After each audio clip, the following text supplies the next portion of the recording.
The country's employment rate improves in June compared to May, but as Beatriz de la Cruz tells us, rising prices are dampening the positive jobs figures. More people had jobs in June compared to May this year and the same period last year, according to the Philippine Statistics Authority.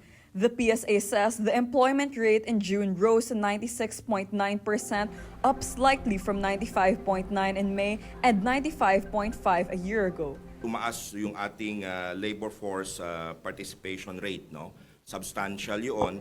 At dahil dito ay tumaas yung ating employed persons. In fact, year on year, tumaas yung ating employed persons ng 1.44 million, which is quite substantial.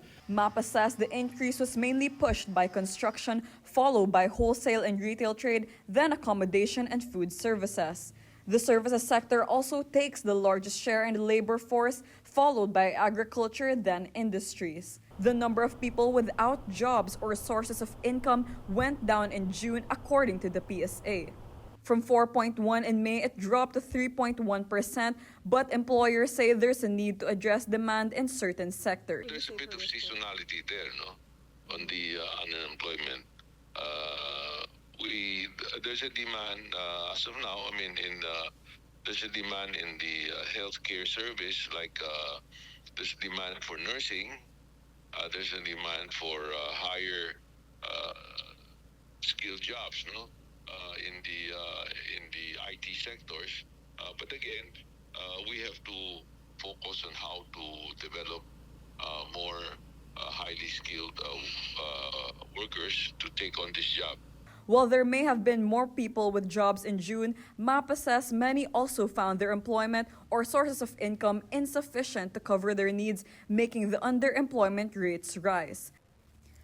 From 9.9 in May, it shot up to 12.1 in June. Ang nangyayari, dahil lumaki yung na-absorb ng ating labor market, hindi lahat ay nagkaroon ng parang tinatawag natin na full-time jobs. The rising cost of goods also casts a shadow on the rise in employment and further justifies the need for additional income sources. On Monday, the PSA also revealed the inflation rate was at 4.4% in July, the fastest since November last year. Ang problema sa atin, pinakamataas sa minimum wage natin dito sa Southeast Asia, sa ASEAN. Pero, pinakamataas naman ang bilihin natin. That's the problem. Mataas din ang fuel cost natin, electricity, mataas ang food items natin. The labor market may be seeing a slight revival, especially as both government and the private sector hold frequent job fairs across the country.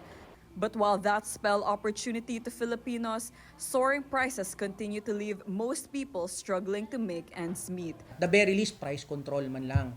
Huwag payagan na may lingguhang pagtaas ng presyo ng produktong petrolyo kasi barometro siya sa nagtataas ng presyo ng pagkain. Kawawa talaga yung mga kababayan natin. Bea de la Cruz, Billionario News Channel.